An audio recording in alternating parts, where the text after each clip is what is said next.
দর্শক কে আছেন, নাম বলে প্রশ্ন করুন। দর্শক আপনি নিশ্চয়ই শুনছেন আমাদের? হ্যালো, জি আমরা শুনছি আপনাকে। আসসালামু আলাইকুম। জি ওয়ালাইকুম আসসালাম। দর্শক নাম বলে প্রশ্নটি করুন। জি আমি স্যারের কাছে প্রশ্ন করতে যাচ্ছি। স্যার, আমার হচ্ছে চোখের সমস্যা, চোখের অ্যালার্জি। এটা হচ্ছে যেমন ঠান্ডা লাগলে বা ধুলা, এটা চোখ চুলকায়, চুলকাতে চোখ থেকে পানি পড়ে এবং এক পর্যায়ে চোখ লাল হয়ে যায়।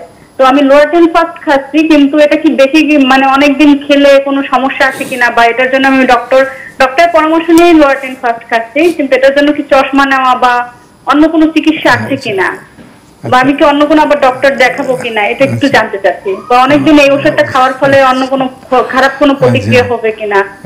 জি দর্শক আপনি সাথেই থাকুন, আমরা বিষয়টি নিয়ে কথা বলছি।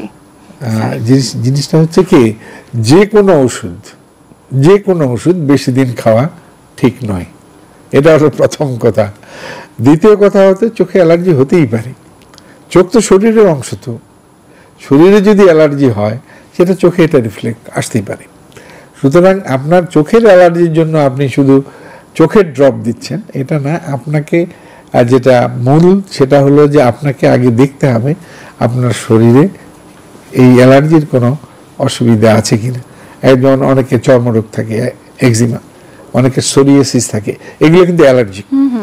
আবার অনেকের শ্বাসকষ্ট থাকে, অ্যাজমা, এটাও অ্যালার্জি। সুতরাং এই ধরনের কোনো অসুবিধা আপনার আছে কিনা এটা হলো প্রথম। যদি থাকে তাহলে চোখের চিকিৎসার সঙ্গে সঙ্গে ওইটার চিকিৎসা করতে হবে, কারণ মূল তোটা। এটার জন্য আপনার সচরাচর আরেকটা জিনিস হলো অ্যালার্জির, যেটা আমরা আজকাল খুবই মানে বয়স্কদের ক্ষেত্রে খুব একটা খেয়াল করি না, আর বাচ্চাদের ক্ষেত্রে একটা সরকারি ব্যবস্থাপনাই আছে, কৃমিনাশক ওষুধ খাওয়ানো। আচ্ছা, শরীরে যদি কৃমি থাকে, কৃমি কিন্তু অ্যালার্জি করে, এবং এই অ্যালার্জির ইফেক্টটা চোখেও আসে। আচ্ছা, এই জন্য আমরা এই জিনিসগুলো আমরা পরীক্ষা করি, রক্তটা পরীক্ষা করে দেখি যে এখানে ইসোনোফিল কাউন্টটা কেমন আছে, ইমিউনোগ্লোবুলিন বলে একটা আছে, যেটা অ্যালার্জি থাকলে এটা বেড়ে যায় অনেক। আরেকটা জিনিস হয় সেটা হলো যে আপনার রিউমেটিক ফিভার এর আগে হয়েছিল কিনা, বা আর্থ্রাইটিস, কেমন, এটার জন্য কিন্তু চোখে অ্যালার্জি হতে পারে।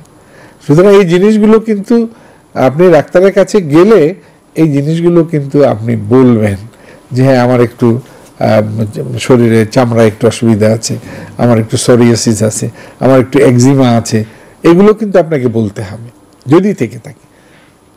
এরপরে যেটা হলো সেটা হলো যে আপনার মা বাবার এ ধরনের কোনো অ্যালার্জির সমস্যা ছিল কিনা, কারণ এটা অনেক সময় বংশ পরম্পরায় না। আচ্ছা, এই যে আমরা বলছি ব্রঙ্কিয়াল অ্যাজমা, এটাও কিন্তু জেনেটিক একটা আছে, ক্যারিয়ার সিস্টেম আছে। এরপরে আমরা এক্সিমা, এটারও কিন্তু আছে। তো সুতরাং এগুলো অনেকগুলো জিনিস নিয়ে কিন্তু আপনার চোখের অ্যালার্জিটা। এরপরে যেটা হলো সেটা হলো যে এটা পরীক্ষা করে যে কি ধরনের অ্যালার্জি, ডাক্তার সাহেব এটা দেখবেন, দেখে সেই হিসেবে ওষুধ দেবেন। তবে আবার আমি বলছি, যে কোনো ওষুধ, যত ভালো ওষুধই হোক না কেন, এক নাগারে বেশি দিন খাওয়া বা ব্যবহার করা এটা ঠিক নয়। নিশ্চয়ই। দর্শক আপনি হয়তো বা আমাদের বিশেষজ্ঞ চিকিৎসকের পরামর্শ মেনে অবশ্যই একজন চক্ষু বিশেষজ্ঞের কাছে গিয়ে প্রপার ইনভেস্টিগেশনের মাধ্যমে শনাক্ত হবেন যে আসলে সমস্যাটি কি কারণে।